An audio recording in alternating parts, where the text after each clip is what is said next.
Hello friends, उम्मीद करता हूँ आप लोग अच्छे होंगे इस कोविड में। पिछली जितनी भी लेक्चर हमने की एग्रीकल्चर के ऊपर, एग्रीकल्चर ज्योग्राफी के ऊपर, इसमें स्टेप बाय स्टेप अपन ले रहे थे कि क्या definition, nature, scope, branches of agriculture geography, elements of agriculture geography, how they affect the agriculture, what is agriculture, what is agriculture geography. उसका जितना भी कंटेंट था उसके बाद अपन ने शुरू किया था कंटेंट में उसके एलिमेंट्स किस तरह से, उसमें फिजिकल एलिमेंट्स थे, उसके बाद इकोनॉमिकल थे, कल्चरल और सोशल थे, और लास्ट वन उसमें पॉलिटिकल फैक्टर था। इसके बाद अपन ने शुरू किया था agriculture regions of the world. बहुत सारे जोग्राफर्स ने दिए थे। मैंने डी विटलेसी के एग्रीकल्चर रीजन्स बताए थे आपको कि वर्ल्ड में डी विटलेसी ने एग्रीकल्चर को कुछ बेसिस के आधार पर 13 रीजन्स में डिवाइड किया था। नेमली फर्स्ट जो रीजन था वो प्रिमिटिव एग्रीकल्चर का था, और प्रिमिटिव एग्रीकल्चर को दो पार्ट में डिवाइड किया हुआ था। तो इस तरह से 13 रीजन है। First region rudimental sedentary village या एग्रीकल्चर, आदिम पुरातनपंथी कृषि। इसी के साथ दूसरा जो है शिफ्टिंग एग्रीकल्चर है, जिसको हम स्थानांतरणशील कृषि कहते हैं। तीसरा जो हमने पार्ट लिया था चलवासी पशुचारण या घुमक्कड़ पशुचारण या नोमैडिक हार्डिंग। फोर्थ पर जो है हमने इसको लिया था subsistence intensive agriculture with rice dominance crop, यानी सघन जीवन निर्वाहन कृषि चावल प्रधान। इसका भी एरिया, ये किस एरिया में होती है, कहाँ होती है, कैसी क्रॉप है, क्या इसका रिक्वायरमेंट है, वो मैंने डिस्कस किया था। इसके बाद जो रीजन आता है वो है subsistence intensive agriculture without rice या अदर क्रॉप डोमिनेंस, यानी जहाँ पर चावल के अतिरिक्त अन्य फसलों को उगाया जाता है। जो सघन जीवन निर्वाहन कृषि का क्षेत्र है वो इसमें, जहाँ पर पेट भरने के लिए इसको उपयोग किया जाता है। इसके पश्चात हमने बात की थी भूमध्य सागरीय कृषि प्रदेशों की, कि भूमध्य सागरीय जो कृषि प्रदेश है वो किस प्रकार है।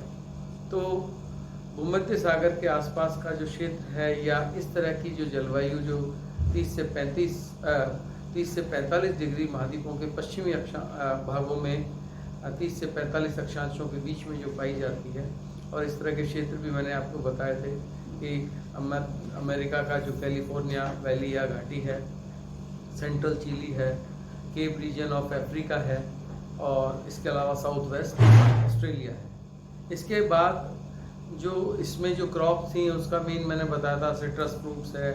इस क्लाइमेट की अपनी एक आइडेंटिटी है कि यहाँ विंटर्स वेट होती हैं, समर्स ड्राई होती हैं। अल्फा ग्रास है, डेट यानी खजूर है, ऑलिव इस दुनिया में सबसे ज़्यादा जो है जैतून, इसकी कृषि यहाँ पर होती है। और इसके अतिरिक्त जो है गेहूँ है, सब्जियाँ हैं। जब यूरोप सर्दी के अंदर या विंटर में जब जम जाता है पूरा नॉर्थ और वेस्ट में, तब ये जो सदर्न यूरोप है ये बहुत बड़ा सप्लाई मार्केट होता है वेजिटेबल्स का नदर्न और वेस्टर्न यूरोप के लिए। तो इसका एक अपना एक कैरेक्टर है। इसके बाद मैंने बात की थी प्लांटेशन एग्रीकल्चर की, और प्लांटेशन एग्रीकल्चर का सीधा रिलेशन जो है वो है ब्रिटिश यूरोपियन कॉलोनियल डेवलपमेंट्स, कि जब यूरोप में इंडस्ट्रियल रेवोल्यूशन आया, वहाँ के उद्योगों को जब कच्चे माल की आवश्यकता पड़ी, और गर्म प्रदेशों की फसलों का जो है यूरोप में ज़रूरत पड़ी, तो वहाँ दो तरह की, एक जो लोगों के खान पान के लिए है और दूसरा जो उद्योगों के लिए है, इस तरह की फसलों का जो है वहाँ पर उपयोग किया गया था। इसके बाद हमने बात किया था मिक्स्ड फार्मिंग का, एक्सटेंसिव फार्मिंग का, विस्तृत कृषि। तो ये जो विस्तृत कृषि है, इसका जो नेम है, full name extensive commercial scientific grain farming, यानी विस्तृत व्यापारिक अन्न उत्पादक कृषि, वैज्ञानिक विधि से जो है इसको उत्पन्न किया जाता है। इसमें संपूर्ण रूप से जो है ये विकसित राष्ट्रों की कृषि है, और इसमें वैज्ञानिक पद्धतियों का, चाहे वो मशीनों का इस्तेमाल हो, चाहे वो नवीन जो बीज जो लेबोरेटरी में बनाए जाते हैं, उत्पन्न किए जाते हैं, उनका इस्तेमाल हो जो अधिक उपज देते हैं, या जो है खरपतवार नाशक या जो है बीमारियों को रोकने वाले जो दूसरे पदार्थ हैं उनके लिए, जिनको इंसेक्टिसाइड पेस्टिसाइड्स भी कहते हैं, या कृत्रिम वर्षा हो या और दूसरे जो सिस्टम हो, और ये प्योरली मार्केट के लिए जो है इसको डेवलप किया गया है। इसके बाद मैंने बताया था मिश्रित जीवन निर्वाहन, कृषि और पशुपालन, जिसमें कृषि के साथ पशुपालन किया जाता है। इसके बाद दूसरा बताया था व्यापारिक अन्न उत्पादक, कृषि और पशुपालन, और इसके पश्चात जो है व्यापारिक डेयरी उद्योग। व्यापारिक डेयरी उद्योग जो है वो वर्तमान समय में दूध और दूध से बने पदार्थों को जो है सप्लाई करता है, और उसके जो मेन सेंटर्स मैंने बताए थे कि वेस्टर्न यूरोप है, सदर्न यूरोप है, अमेरिका है, साउथ अमेरिका है, अफ्रीका है, साउथ अफ्रीका, ऑस्ट्रेलिया है, न्यूजीलैंड है। तो ये जो है अपने अपने उत्पादों के लिए फेमस है। भारत जैसे विशाल देश में दुनिया के सर्वाधिक पशु जहाँ पाए जाते हैं, दूध भी सर्वाधिक रूप से उत्पन्न किया जाता है। इसके पश्चात बात की थी उद्यान कृषि की। तो उद्यान कृषि का मतलब ये है कि जो शहरों के चारों ओर रोज़मर्रा की आवश्यकताओं के लिए जो सब्जियां, फल, फूल जो पैदा किए जाते हैं उसको हम उद्यान कृषि के अंतर्गत लेते हैं। और वर्तमान समय में तकनीकी या टेक्नोलॉजिकल डेवलपमेंट के कारण जो ट्रांसपोर्टेशन डेवलप हुआ है, जो फ्रीजिंग सिस्टम डेवलप हुआ है, उससे दूर उत्पादित होने वाली सब्जियां और फल और जो फूल है या फ्लावर्स है वो भी जो है जनसंख्या केंद्रों तक बड़ी आसानी से ताज़े रूप में पहुंच जाते हैं। तो इस प्रकार डी बिटलसी ने ये जो 13 कृषि प्रदेश बताए हैं, पूरे विश्व को 13 कृषि प्रदेशों में बांटा है। लेकिन वर्तमान समय में परिस्थितियां बदल गई हैं। 1950 के बाद दुनिया के ज़्यादातर देश स्वतंत्र हो गए हैं, उनकी राजनीतिक सीमाओं का जो है सीमांकन हो गया है, जिसके कारण जो है जो प्रदेश थे वो उनका राजनीतिक सीमाओं की वजह से जो है विभाजन हो गया है। तो इस तरह से उसकी कुछ जो 13 प्रदेश हैं उनका वर्तमान में जो एग्जिस्टेंस है वो है तो उसी के अनुरूप, लेकिन उसमें कुछ बदलाव आया है। जैसे नोमैडिक हार्डिंग वाला जो क्षेत्र है, चाहे वो सेंट्रल एशिया का हो या दूसरा हो, 91 में फॉर्मर यूएसएसआर का जो डिवाइडेशन हुआ उसमें जो नए कंट्रीज़ बने, इसके कारण जो है उसमें दूसरा साइंटिफिक जो डेवलपमेंट हुआ, जो टेक्नोलॉजिकल डेवलपमेंट हुआ, उसमें नए प्रदेशों का जो है चयन हुआ, नए एरियाज़ को एग्रीकल्चर के अंतर्गत लाया गया। इसके साथ ही पॉलिटिकल बाउंड्रीज के कारण जो है पशुओं को एक माइग्रेटिंग जो फॉर्म है माइग्रेट करने की, उसको रोका गया। तो ये एक अगर इसका क्रिटिकल हम ओवरव्यू करें तो बहुत सारी चीज़ें बदल गई हैं, लेकिन इसका जो बेस है एग्रीकल्चर रीजन्स के डेवलप होने का, वो आज भी डी बिटलसी के क्लासिफिकेशन को प्रूव करता है, और उसी के अनुरूप जो है वो एग्रीकल्चर क्रॉप्स को प्रोड्यूस किया जाता है। जैसे जहाँ पर ग्रासलैंड्स थे या जहाँ पर जो नोमैड का एरिया था, बड़े बड़े ग्रासलैंड्स को जो है एग्रीकल्चर फील्ड्स में या जो एनिमल हस्बेंड्री जो माइग्रेटरी जो नोमैड्स थे जो लोग, उनको स्टेबलाइज रेंचिंग के रूप में डेवलप किया गया है। बड़े बड़े फॉर्म्स बना दिए गए हैं, एनिमल रेंचिंग वहाँ पर की जाती है और मॉडर्न फैसिलिटीज़ के साथ की जाती है। जहाँ पर ड्राई एरिया था वहाँ पर इरिगेशन सिस्टम को डेवलप कर दिया गया है, कैनाल्स वहाँ पर आ गई हैं, ट्यूबवेल्स वहाँ पर डेवलप किए गए हैं। जैसे मैं एक एग्जांपल देना चाहूँगा, 1945 में एक कंट्री डेवलप हुआ Israel after second world war, और यूएनओ ने इसको जो ज़मीन दी वो पश्चिमी एशिया में इजिप्ट और सीरिया के बीच में दी। अब यहाँ जो है टेक्निकल डेवलपमेंट के कारण यहाँ बहुत सारी एग्रीकल्चर जो है डेवलप हुई। जहाँ पहले कुछ नहीं पैदा होता था वहाँ पर टेक्नोलॉजिकल डेवलपमेंट के कारण बहुत अच्छा एग्रीकल्चर, ख़ास तौर से वहाँ पर इरिगेशन के जो सिस्टम है जिसमें ड्रिप और स्प्रिंकलर जो है सिस्टम को अडॉप्ट किया गया है, वहाँ पर इस तरह की शीट्स को डेवलप किया गया है जिनकी वाटर रिक्वायरमेंट कम है, और ऐसे एरियाज़ वर्ल्ड में बहुत सारे हैं।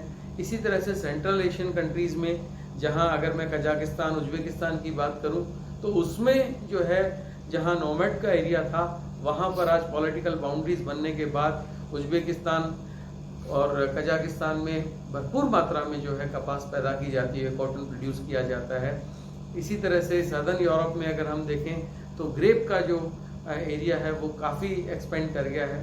पर फिर भी जो जो डी विटलसी ने जो वर्गीकरण दिया है वर्ल्ड लेवल पर, वो काफ़ी ज़्यादा अपना महत्व रखता है, क्योंकि प्राकृतिक रूप से जिन प्रदेशों का निर्धारण हुआ है डी विटलसी के अनुसार, वो आज भी उतने ही महत्वपूर्ण हैं। क्योंकि जितना भी जो फसल का जो क्षेत्र है, चाहे वो जलवायु के आधार पर भूमध्य रेखीय हो, चाहे वो उष्णकटिबंधीय हो, चाहे वो भूमध्य सागरीय हो, चाहे वो शीतोष्ण कटिबंधीय हो, तो इस तरह ये चीज़ नहीं है कि भूमध्य रेखीय क्षेत्रों की फसलें जो है शीतोष्ण कटिबंध में भी उगाई जा सकती हैं। लेकिन ऐसे एरियाज में जहाँ पर पानी नहीं है, सिंचाई सुविधाएं नहीं है। और इसका दूसरा एग्जाम्पल मैं देना चाहूँगा कि भारत में 1947 के विभाजन के पश्चात जो है भारत में अन्न को उत्पादन करने के लिए नवीन जो है भूमि को कृषि क्षेत्रों के अंतर्गत लाया गया, और दुनिया का सबसे बड़ा जो इरिगेशन प्रोजेक्ट है वो भारत में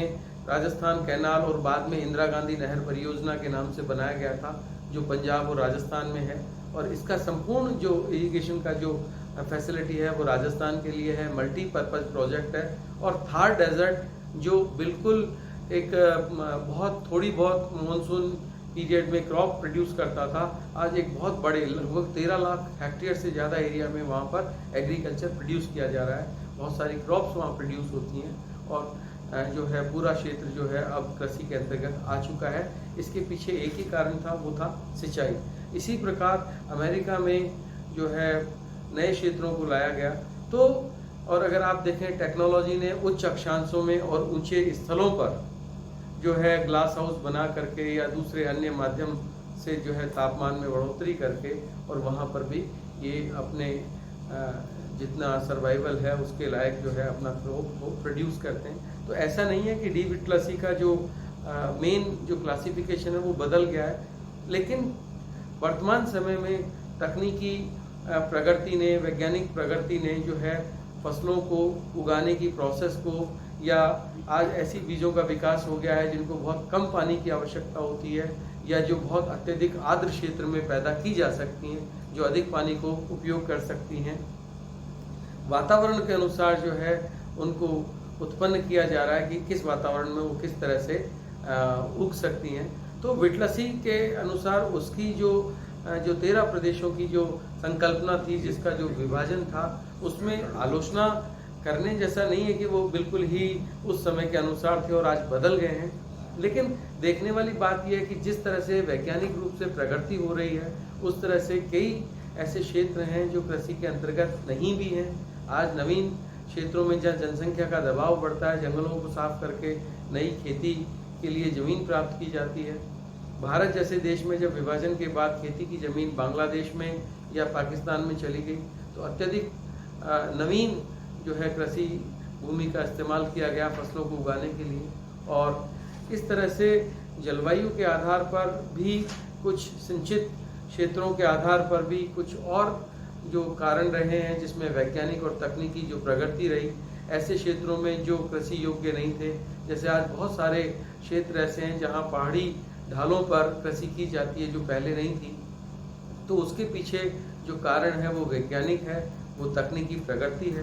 तो इस तरह से जो डी विटलसी ने अपना वर्गीकरण प्रस्तुत किया था, वो आज भी अपना उतना ही महत्व रखता है जितना जो उन्होंने जिस वक्त इसको वर्गीकृत किया था पूरे संसार को। तो इसलिए विश्व कृषि में अगर हम देखें तो एक आमूलचूल जो परिवर्तन है वो जनसंख्या के दबाव के कारण, क्योंकि इतनी बड़ी जनसंख्या को खाद्यान्न उपलब्ध कराना।